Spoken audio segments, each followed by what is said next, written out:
Despite what the Tumblr feminists would have you believe, I think sexism is a vile thing. I personally believe that you judge people not by what's between their legs, but what's between their ears. And unfortunately, most human beings of either sex fail in that regard, in my opinion. But I'm kind of a cynical asshole like that. I don't deny sexism either. I know there are men out there who are sexist, who do support, the propagation of sexist institutions. There are times in women's lives where they face sexism and they face challenges based on their sex. I would never deny that. But unfortunately, the same cannot be said of my opponents when it comes to denying the challenges faced by men, the sexist threats posed to men. Do you want an example? I can give you a billion, but I'll stick to this one because it's the most recent and it's the most egregious that I've heard in a long time. Donald Mudd has had a painful lump in his right breast for several weeks. October being Breast Cancer Awareness Month, he figured that he could get one of those free exams that he sees advertised on billboards all throughout his town. He thought, maybe I'm entitled to that since there does seem to be this lump in my breast. He went to 6 medical clinics and he was turned down for a free breast exam at each and every single one of them. Why? Is it really that hard to figure out? It's because he's got male parts dangling between his fucking legs. That's the only goddamn reason. His medical issue would have been dealt with had he not had a penis. How is this not sexism?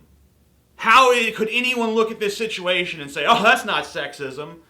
That's what a feminist looks at the situation and says, because they say that sexism against men does not exist. How could it exist? Men are the oppressor. Well, goddamn, when a woman can get a free medical exam that could potentially save her life and a man is denied that same medical exam for the same medical condition, if we're the oppressor, we fucking suck at it. If you're a woman in trouble, help is on the way. If you're a man in trouble, trouble's where you'll stay. You want a bigger example than just the plight of one man? How about prostate cancer?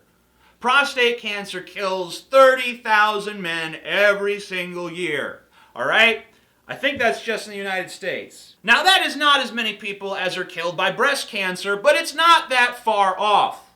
All right? Prostate cancer, I think it has an awareness month, September. I failed to see the billboards everywhere. I failed to see the prostate cancer ribbons on people's cars. I failed to see the NFL and every other major sporting event turning itself into a menagerie of some other color that doesn't usually play into the game at all for the sake of prostate cancer. I don't see society really wringing its hands in concern over these poor men with prostate cancer, even though they're dying at nearly the same rate as these poor women from breast cancer.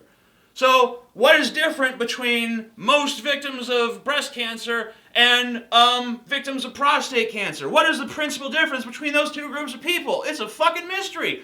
It's not race, because it affects all races pretty relatively equally. It's not income, because the same deal. What could it be? I don't know. Isn't this fucking strange? I'm sure it'll come to me eventually. When the Titanic first went down, the call for the lifeboats was women and children first. The men are expected to stay behind and sink with the ship if that's what the fuck you gotta do. If that's what being a man is, then that's what they're gonna do. They're gonna let the women and children on and they're gonna fucking die. At least that's what they're expected to do.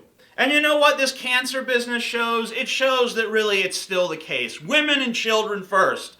Men are dying of cancer, who cares? Women are dying of cancer, oh my God, we must spare no expense to stop this from happening. Reality check, here in America, more women graduate from college than men, even at the PhD level, all right? Women in this country, in general, have more spending power than men. A woman has every bit the same right to speak her mind as a man does. She has every bit the same right to self-determine her own fucking path through the world like a man does, and I have no problem with any of that.